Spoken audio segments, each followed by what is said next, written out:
Oi, eu sou a Mona Lisa Perrone e esse é o Item Mais da CNN.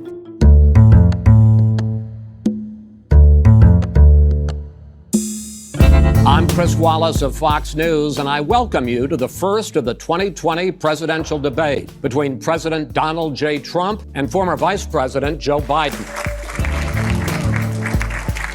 Don't ever use the word smart with me. Don't ever use that word. Oh, give me a break. Because you know what? There's nothing smart about you, Joe. It Supreme Court is. Justice, The radical question- left. Will you Who shut is your- up, man? Listen, you were a senator. And You're by the way, worst you were a president vice- America has ever had. Hey, Come Joe, on. Troca de acusações, insultos, interrupções e muitos ataques. Não, eu não tô falando não sobre a campanha eleitoral brasileira, mas do primeiro debate entre os candidatos a presidente dos Estados Unidos. Joe Biden e Donald Trump se enfrentaram pela primeira vez essa semana, no primeiro de 3 debates que serão transmitidos pela CNN. A regra do embate entre os candidatos lá permite, claro, interrupções, e o que se viu foram 2 candidatos se atropelando constantemente e até momentos de grande hostilidade. He's Putin's puppy. He still refuses to even say anything to Putin about the bounty on the heads of American soldiers. Your son got And- $3.5 million. And by the way, Mr. my President, son... wait a minute. Mr. President, your campaign agreed to both sides would get 2-minute answers uninterrupted. Well, your side agreed to it, and why don't you observe what your campaign agreed to as a ground rule, okay, sir? He never keeps his word. Can you add back, sir? No, He's I'm a not person asking. that's That was a not yelling. rhetorical question. No Item Mais de hoje, a gente vai te explicar direitinho os principais pontos do presidente Donald Trump e do ex-vice-presidente Joe Biden a respeito dos temas tratados no primeiro debate. Para começar, eu falo com a correspondente da CNN em Washington, a Núria Saldanha, que acompanha de perto toda a movimentação, e que movimentação, hein? Na corrida eleitoral pela Casa Branca. Oi, Núria, bem-vinda de volta aqui ao Item Mais. Olá, Mona Lisa, é um prazer falar com você a respeito das eleições norte-americanas. Prazer é todo meu. Minha querida, primeira pergunta. Alguém imaginava um Joe Biden tão afiado ali nas interrupções que pareciam sem fim de Donald Trump? Olha, a gente sabe que Joe Biden tem como característica ser bastante reativo quando ele é cutucado, né? E o presidente Donald Trump sabia disso e acabou explorando esse lado dele. Foi interrompido várias vezes até que chegou um momento que ele se irritou, né? Chegou a chamar o presidente Donald Trump de palhaço, porque não conseguia completar as respostas às perguntas do moderador. Então, essa é a característica do Joe Biden, é por isso que ele se preserva tanto da imprensa norte-americana e de entrevistas abertas e até de contato tão direto com os eleitores, porque quando cutucam ele, dali sai fogo, viu, Mona Lisa? E saiu mesmo, labaredas saíram de lá. Núria, como é que ficou a imagem dos dois depois desse embate? Queria mais detalhes aí. Você já saiu essa análise? Porque é muito comum, né, depois de um debate sempre falar quem venceu, quem perdeu, mas diante de tanta interrupção, algo tão intenso, de tom tão alto. Enfim, como é que estão as análises por aí, Núria? Olha, a percepção dos eleitores foi de decepção mesmo, né? De um debate caótico, marcado por muitas interrupções, difícil de acompanhar e de entender o que os candidatos estavam tentando explicar. A imprensa norte-americana classificou esse debate como o pior de todos os tempos. O presidente Donald Trump fez a maioria das interrupções também, né? Foi insultado, aí, xingado por Joe Biden, mas ele teve uma postura muito agressiva de não deixar o oponente falar. Sim. E foi criticado até mesmo por pessoas do partido dele, né? Em entrevista à CNN, o Rick Santorum, que é um republicano, que já foi senador, disse que alguém ali do círculo do presidente Donald Trump precisa dizer para ele que a estratégia não funcionou, né? Que foi muito agressivo, que não deu para explicar nada. E ele está em desvantagem, então ele precisa dizer o que vai fazer para os Estados Unidos melhorarem num próximo mandato. Então ele precisa também dar espaço para o candidato falar e ele mesmo falar das propostas dele. O presidente chegou até a receber uma bronca do moderador, o Chris Wallace, que é da Fox News aqui, tentou discutir com o moderador e o moderador disse para ele, olha, você não está debatendo comigo, me deixa fazer a pergunta, né? E os analistas políticos começam a dizer que esse formato, que é bem mais solto do que o formato brasileiro, né? Não tem tanta intervenção do moderador, mas os analistas começam a dizer que esse formato vai precisar ser modificado, talvez aí com o moderador com a chance de silenciar o microfone do candidato que não está falando no momento, para que as pessoas consigam, pelo menos, acompanhar a linha de raciocínio deles, Mona Lisa. Sim, porque foi tudo menos um debate de propostas, né? Debate propositivo não veio, né? As propostas ficaram de lado mesmo, né? Foi uma grande troca de insultos. Agora, os debates aqui nos Estados Unidos, eu vinha falando, são mais soltos, não são como no Brasil, né? Com regras bem estritas, com tempo, com tréplica, com réplica. Eles são mais soltos mesmo e são muito duros e diretos. Ao longo da história, isso é muito comum aqui nos Estados Unidos. Mas com o presidente Donald Trump entrando na política em 2016, eles ganharam esse tom mais de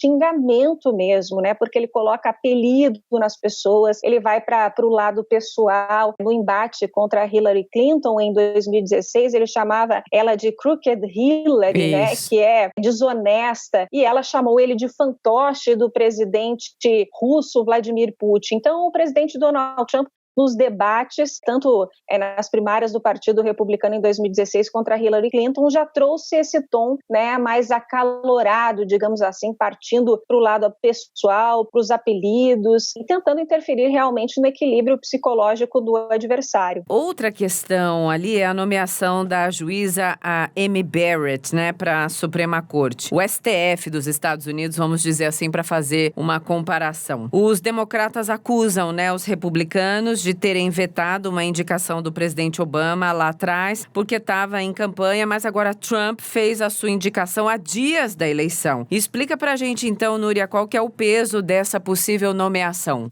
Foi a primeira pergunta do debate, Isso. né? A indicação da juíza ultraconservadora Amy Barrett na vaga aberta com a morte de Ruth Ginsburg, uma progressista que estava há 27 anos na Suprema Corte aqui dos Estados Unidos. Se ela for confirmada pelo Senado, e deve ser, porque a maioria dos senadores é do Partido Republicano, na Suprema Corte dos Estados Unidos vão ficar 6 juízes conservadores contra 3 progressistas. E o Tribunal Máximo do país vai voltar 90 anos, deve ser o mais conservador desde 1930. O que isso impacta? Impacta em decisões, por exemplo, como a do Obamacare, né? Poucos dias depois da eleição, agora do dia 3 de novembro, a Suprema Corte vai ouvir uma ação sobre a constitucionalidade do Obamacare, que é um plano de saúde acessível para os americanos e que protege pessoas com condições pré-existentes, que foi aprovado durante o governo Barack Obama, mas foi aprovado pelos 2 partidos. E a juíza Amy Barrett, por exemplo, é crítica desse programa. Então, se ela for indicada para a corte, pode ser que muitos temas que são defendidos pelos democratas, pelos progressistas, saiam em desvantagem, né? Sim. Ela deve ser, sim, aprovada para esse cargo em breve. Agora, o que os democratas estão muito insatisfeitos é que em 2016 aconteceu algo muito parecido. O juiz Antonin Scalia, um conservador, aliás, o melhor amigo de Ruth Ginsburg, que era uma progressista, ele faleceu, né, há 9 meses antes da eleição, e naquela época os senadores republicanos também eram maioria e barraram uma indicação do presidente Barack Obama para a corte porque era ano eleitoral. Valeu a regra naquela época? Hoje eles mudaram de ideia. O que o presidente Donald Trump defendeu no debate é que agora tem republicano na Casa Branca e no Senado, e que eles foram eleitos, o mandato é de 4 anos e que, portanto, ele tem o direito de indicar a juíza conservadora para essa vaga. Os democratas cogitam até se retomarem o Senado nessa eleição, porque também tem eleição para 35 dos 100 senadores, de ampliar o número de juízes, né, para tentar um equilíbrio maior nesse placar do Supremo Tribunal aqui dos Estados Unidos. Diante das interrupções e de tudo, enfim, algumas questões importantes apareceram e a gente vai fazer então um apanhado rápido delas na sua percepção de correspondente de quem está aí no meio de tudo isso. 3 assuntos me chamaram a atenção: a pandemia, né, da Covid-19, claro, a questão racial, que também veio à tona, e também a questão da emergência climática, inclusive com a citação do Brasil ali. Vamos começar pela Covid-19 para a gente fazer um passo a passo então desses 3 pontos na sua análise de quem acompanhou tudo pertinho. Por favor, Núria. Pois é, Joe Biden acusou Donald Trump de saber já da gravidade da pandemia do novo coronavírus em fevereiro. Isso veio a público com um livro publicado por um jornalista muito famoso, Bob Woodward, e o presidente Donald Trump lá em fevereiro assumiu para ele que esse era um vírus muito letal, né, e que podia matar milhares de pessoas aqui nos Estados Unidos. Ele preferiu minimizar o vírus, segundo ele, para não criar pânico, e o resultado são mais de 205 mil mortes no país, e os Estados Unidos são um país que tem o maior número de infectados também. To be honest with you, sure, I want you to. I wanted to always play it down. I still like playing it down. Yes, sir. Because I don't want to create a panic. Donald Trump não conseguiu se defender disso, né? Ele disse apenas que Biden queria socializar a saúde, acabou mudando completamente o foco dessa discussão. Sobre a questão racial que você falou, o voto negro aqui nos Estados Unidos é de Joe Biden. 13% da população americana é formada por negros, eles são realmente minoria aqui no país. E segundo as pesquisas de intenções de voto, 85% deles apoiam Joe Biden. Os dois candidatos têm posições muito distintas na questão dos protestos. O Trump diz que é um distúrbio social e se refere às manifestações aí contra o racismo e a violência racial como manifestações que atrapalham a ordem dos Estados Unidos. Ele defende a lei e a ordem. E quando ele fala isso, ele está falando do uso da força federal e da força policial contra manifestantes. E ele acusa Joe Biden de incentivar o tumulto. Mas uma coisa que chama a atenção nesse debate é que ele, mais uma vez, se recusou a condenar grupos de supremacistas brancos. Estão se colocando do lado daqueles, né, que têm preconceito racial realmente. O que o Biden diz é que ele apoia manifestações desde que não sejam violentas. Ele acusa o presidente Donald Trump de incitar o ódio também, né? E o presidente Donald Trump perguntou para ele, que é a plataforma de governo do presidente Donald Trump, se Biden era a favor da lei e a ordem. Ele disse que é a favor da lei e a ordem, mas com justiça. E a justiça norte-americana permite protestos e manifestações. Sim, para fechar, vamos com a questão da emergência climática, né? Porque o Brasil foi citado ali por Biden, né? Durante o debate, quando se falou sobre as queimadas na Califórnia, ele disse sobre as consequências econômicas ao Brasil caso não pare de destruir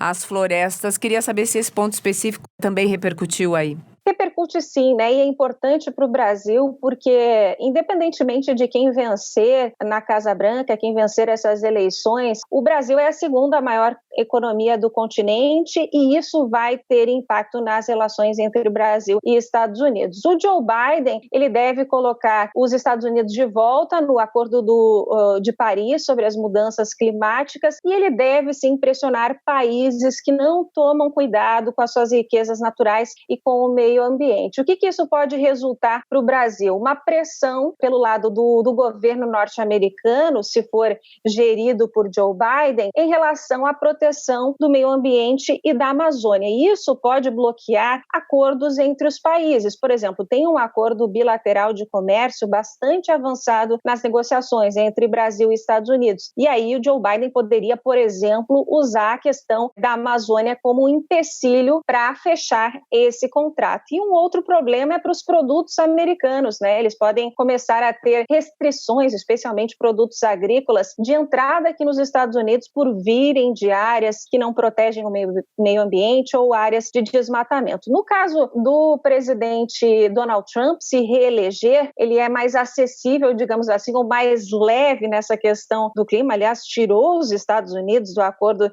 de Paris, ele não acredita nas mudanças climáticas, né? Ele acaba refutando a ciência. Nesse lado a gente não vai ter problema. Mas o presidente Donald Trump trava embates com a segunda maior economia do mundo, que é a China, né? Vem fechando consulados, fazendo perseguições contra empresas chinesas como o TikTok aqui nos Estados Unidos e deve pressionar o Brasil contra a China. Só que a China é o principal parceiro comercial do Brasil e destino das nossas exportações. Então, independentemente de quem assumir a Casa Branca, os desafios para o Brasil nos próximos anos vão ser enormes, Mona Lisa. Falando em desafio, prepare-se, minha querida, porque vem aí outros debates e, claro, a gente gente conta com a sua participação e também análise sempre, reportando pra gente esse clima aí pertinho. Então, muito obrigada, Núria. Um beijo. Obrigada. Um beijão, Mona Lisa.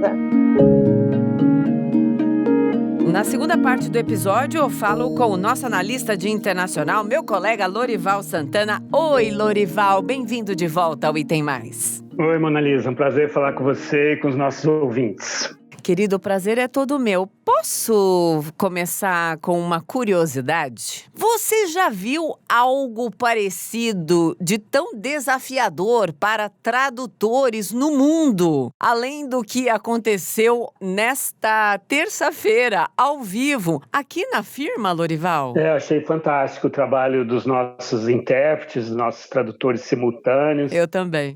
Acho bem legal o esforço do intérprete do Trump de falar como o Trump fala, realmente acho que foi muito bom. Realmente, muito difícil. Eu tinha até planos de entrar em alguns momentos para contextualizar alguma coisa, mas era impossível, era frenético, porque às vezes os dois candidatos falavam ao mesmo tempo e às vezes os dois candidatos e o apresentador Chris Wallace da Fox falavam também. Eram 3 pessoas falando ao mesmo tempo. Realmente foi complicado de acompanhar. Foi complicado, mas foi revelador também, né? O que a gente viu no debate é reflexo do tom da campanha e do que vem por aí, especialmente quando estiver mais perto das eleições do dia 3 de novembro? O presidente Donald Trump tem esse perfil, né? Ele já há bastante tempo que ele age dessa forma nos debates, no sentido de não obedecer às regras, né? Passar por cima de quem está falando e tal. E o candidato Joe Biden, então, se preparou para isso, né? O Biden tem o perfil oposto disso, né? O Biden, nos debates democratas, quando terminava o tempo dele, ele parava de falar no meio da frase. E é o jeito dele. Mas ele se preparou, então, para uma atitude agressiva e foi o que ele adotou. Ele se preparou bastante e conseguiu ser, em alguns momentos, bastante cortante. Por exemplo, ele disse, no momento em que se discutia a declaração de imposto de renda do Trump, em que o Trump falava, é fake news dizer que eu não paguei imposto, ele falou, então mostre a declaração, né? Assim, enquanto o Trump falava, na fala do Trump, ele conseguiu enfiar essa provocação. E teve outro momento também em que o Chris Wallace, o apresentador, reclamava que o Trump não estava obedecendo às regras que a campanha tinha concordado, né? E o Biden falou, ele nunca cumpre a palavra dele. Então ele realmente estava afiado, né? Não é esse o Biden que a gente está acostumado a ver, esse é mais o estilo do Trump. O Trump tem essa capacidade, né, de usar o soundbite, né, de em pouquíssimas palavras realmente conseguir desconstruir algo que vinha sendo construído ao longo de várias frases pelo seu oponente. E como é que o debate foi recebido? Bom, para essas avaliações eu prefiro recorrer às pesquisas, né? A CNN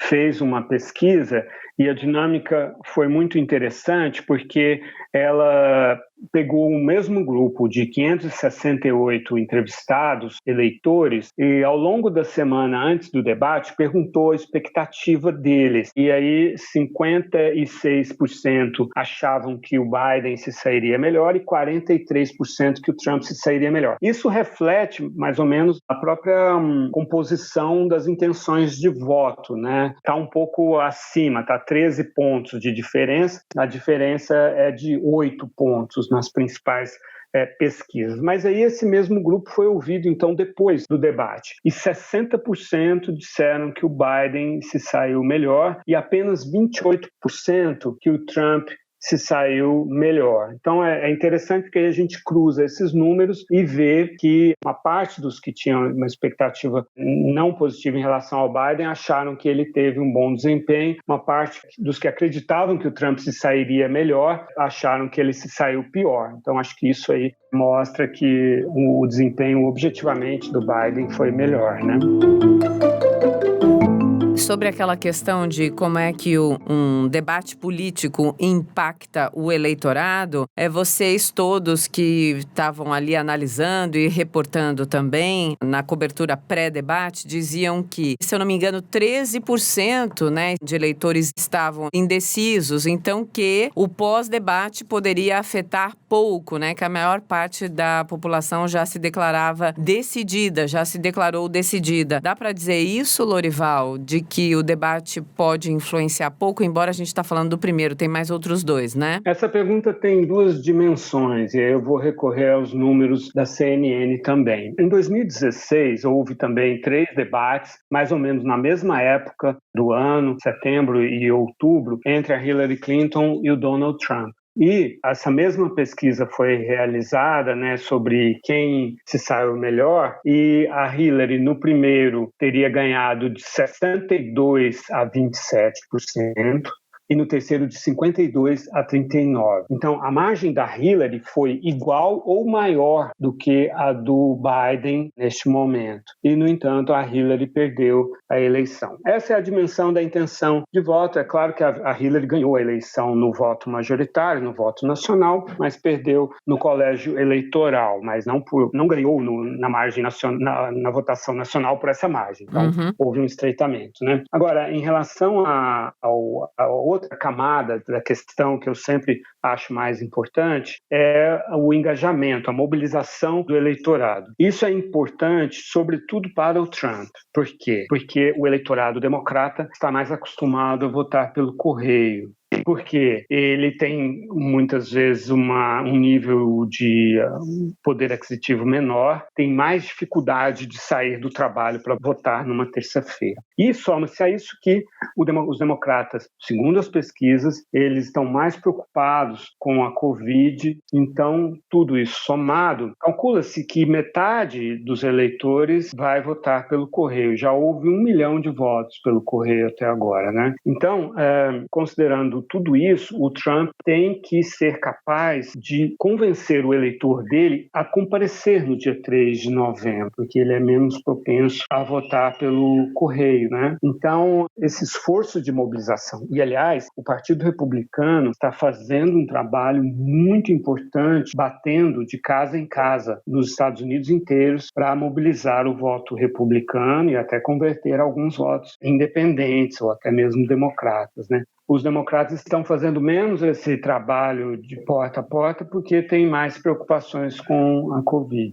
Mas eu vi o Trump, Lorival, como eu falei, fiquei vendo vocês aqui na firma, eu vi o Trump desqualificando, colocando sob suspeição a questão dos votos, os votos em cédula, né, os votos pelos correios, vamos dizer assim. Ele fez essa referência diversas vezes no debate, né, questionando, e até quando o mediador, o Chris Wallace, perguntava se sim, ele iria ou não questionar pós-eleição, ali o resultado, meio que o Trump não respondeu, né? Ele chegou a dizer algo que ele já tinha dito antes, que não haverá transição porque ele vai ganhar. O Trump disse que foram enviadas 80 milhões de cédulas não solicitadas e que poderia então haver fraude, as pessoas poderiam votar 2 vezes, porque ele critica as pessoas votarem estando no seu distrito eleitoral. Sim. Ele próprio vota pelo correio, mas o distrito dele é Nova York e ele geralmente vota na Flórida, está lá no balneário dele em Mar-a-Lago. Então, o que ele diz que pode gerar fraude é a pessoa estando no seu distrito, votar e aí também ir lá e votar pessoalmente, né? Agora, não existe, o próprio FBI fez relatórios sobre isso, afirmando que não há indícios de fraude significativa pelo voto, pelo correio. Existe fraude nos Estados Unidos, como existe em todas as democracias, claro, mas, de maneira geral, em todo tipo de voto existe sempre alguma irregularidade, mas não algo que possa comprometer o resultado, Mona Lisa. Tem mais 2 debates presidenciais, né? E também os candidatos a vice vão debater no dia 7 de outubro, se eu não me engano. Tô muito, muito ansiosa para ver a Kamala Harris performando. O que a gente pode esperar desses debates? Claro, não só sobre ali a performance deles e as propostas, obviamente, que é o que mais importa, mas também do efeito desses debates. Eu concordo que o debate dos vices vai ser muito interessante. Inclusive, o Biden, ele teve um desempenho muito bom em um debate de vice. É verdade, eu lembro. Quando ele era vice, Mas a Kamala Harris, ela é o anátema, é o extremo oposto do vice Mike Pence. Por quê? O Mike Pence, ele é evangélico, ele é muito religioso, né? Inclusive, no livro do Bob Woodward, quando amigos do Mike Pence questionam, né, a adesão dele a certas situações que acontecem no governo Trump, ele responde assim: stay on course, vamos continuar no caminho, assim, como se fosse uma missão religiosa que Deus o colocou nessa posição. Então ele é totalmente contra o direito ao aborto, né, e representa realmente o conservadorismo autêntico. Ele tem uma vida conservadora, né, assim, familiar, diferente do que acontece com o Trump, que se casou várias vezes, já fez declarações bastante assim que o caracterizam como um mulherengo, coisas desse nível. Mike Pence não, é um autêntico conservador. E a Kamala Harris é uma autêntica liberal, né? Ela se casou já com 50 anos de idade, adotou uma família, né? Não teve filhos biológicos, os filhos do marido dela são os filhos dela, chamam ela de Mamala, né? De mãe e tal. Muito bom. E também nas suas posições públicas e tal, ela é bastante liberal, né? Então, os dois são muito cerebrais, muito articulados. O Mike Pence é mais reservado, mas será um debate muito, muito interessante sobre as grandes questões morais, principalmente, eu acredito, dos Estados Unidos, que estão aí reverberando muito nesse momento em que a composição da Suprema Corte está mudando. Sem dúvida. A conferir, então. Querido, muito obrigada por mais uma vez passar aqui no nosso podcast. Um beijo e até a próxima. Para mim é uma honra fazer parte dessa equipe. Mona Lisa, um beijo e até mais.